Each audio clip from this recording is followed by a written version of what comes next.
절대 전략, 정석 투자, 김정수 전문가 만나보겠습니다. 안녕하세요. 네, 안녕하세요. 반갑습니다. 양대 지수 이틀 연속 미국장은 하락하는 가운데 견조한 모습을 보여주고 있습니다. 보합권에서 등락을 하고 있고요. 8거래일째 외국인 유가증권 시장 주식 사주고 있는데요. 오늘 장 한마디 남겨주시죠. 네, 공격과 방어의 조화, 이렇게 정해봤습니다. 네, 공격, 방어, 공성, 또 공수, 전 이런 얘기들을 해주시는데 오늘의 공격과 방어의 의미 잘 살펴보도록 하겠습니다. 어떤 의미일까요? 네, 공격은 매수 가격을 말씀을 드리고 싶은 거고요. 지금 시장이 박스권에서 저는 벗어나지 않았다라고 보고 있기 때문에 박스권은 기본적으로 싸게 사는 거거든요. 밴드 하다 우리가 설정한 자리가 있으면 그 다음에 상단 이상은 따라가지 않는 거고 오히려 또 비중을 좀 조절해야 될 것이고요. 그 다음에 이제 방어, 제가 말씀드린 거는 이 계좌를 방어하는 데 있어서 가장 좀 중요한 거는 비중이라고 생각을 합니다.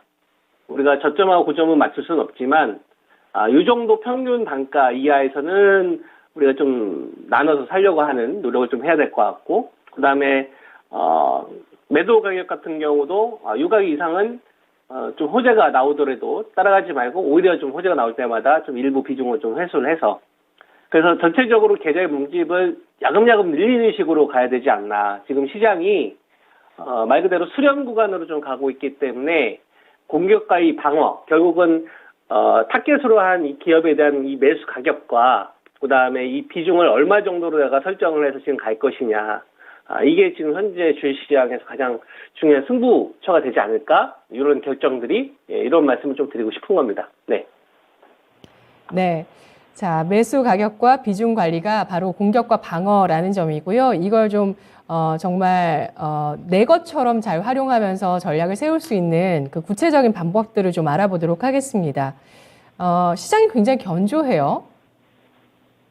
예. 네. 어떻게 공격과 방어를 할지 구체적인 내용들 알아볼까요? 네, 지금 시장이 견조한 이유는, 왜 견조하느냐부터 일단 우리가 출발을 해야 될 것 같아요. 왜 견조하냐면, 생각의 갭이 적기 때문에 그런 겁니다. 투자가들이. 그러니까 지금 시장은 크게 리스크가 있는 것 같지도 않고, 그렇다고, 환호를, 할 만큼 이 광적인 시장으로 갈 것 같지도 않고, 그러다 보니까 전체적으로 시장은 좀 관망 기조가 강한 거죠. 그래서 지금 시장은 가격에는 되게 민감합니다. 예를 들면, 요 정도 가격이면 사도 되겠구나. 뭐 대표적으로 삼성전자는 58,000원으로 여러분들한테 말씀을 드렸었잖아요. 58,000원 밑에서는 적극적으로 살 생각이 있는데 그 이상에서는 적극적으로 살 생각이 없는 거예요. 그냥 가지고 있는 걸로 대응해야겠다. 이런 거예요, 현재 시장은. 그리고 SK하이닉스는 85,000원을 기준으로 여러분들한테 꼬리의 기준으로 말씀을 드렸잖아요. 그러니까 지금 시장이 한 단계 레벨업 되지 않는 이상 85,000원 밑으로는 열심히 살 생각이 있는 거예요. 근데 그 이상은 적극적으로 거래량이 좀 동반된다거나 이런 흐름은 지금은 이제 보이지 않는다 이거죠. 그러니까 가격이 오면 적극적으로 살 생각이 있는데 그렇지 않다면, 시장이 한 단계 레벨업 되지 않는다면, 뭐 네이버 같은 경우 19만 원을 여러분한테 말씀을 드렸지 않습니까? 그러니까 19만 원 이하에서는 살 생각이 되게 강한 거예요. 이번 기간 동안 19만 원이 잘 안 깨지지 않습니까? 그죠? 그러니까 19만 원 이하에서 살 생각이 적극적으로 있는데 그 이상은 그냥 가지고 있는 걸로 좀 대응해야 되겠는데, 이런 식으로 지금 시장 성격이 바뀌어가고 있다라는 거죠. 그죠? 이제 남아있는 거는 언택트 가운데에서는 카카오 정도밖에 없다고 봅니다. 카카오 정도밖에. 그러니까 살만한 게 지금 카카오밖에 보이지 않는다. 내가 언택트 쪽으로 공략을 한다면. 가격이 되게 민감한 거죠. 지금 현재 시장이. 배터리도 비슷한 것 같아요. 57,000원 밑에서는 적극적으로 살 생각이 있는 거예요. 일제히 머티리얼즈는. 57,000원 밑으로는 가격 오면 사야지. 57,000원 밑으로 오면. 51,000원은 지난번 딱 한 번 줬으니까. 근데 그 이상에서는 가지고 있는 걸로 대응해야겠다. 이런 식으로 지금 시장 성격이 바뀐 겁니다. 그러니까 프리미엄을 많이 안 주려고 하는 거죠. 그렇다고 또 급하게 팔 생각도 없는 거예요. 왜냐하면은 금리와 관련된 이런 요소들도 괴롭히는 것들도 별로 없고, 유가와 관련된 것도 어쨌거나 이제 한번 텀이 좀 지나가다 보니까 지금 시장의 성격은 이렇게 가격하고 민감하게 좀 박영을 좀 하고 있는 거다. 이런 관점으로 바라볼 수 있을 것 같고, 그리고 배터리 가운데서 삼성 SDI 같은 경우나 포스코 케미칼 같은 경우를 보게 되면 우리가 뭐랑 좀 차이가 있냐면 LNF와 에코프로 비엔과 차이가 있습니다. 이게 무슨 얘기냐면 이 종목들이 다 같이 상승을 했었을 때가 있고요.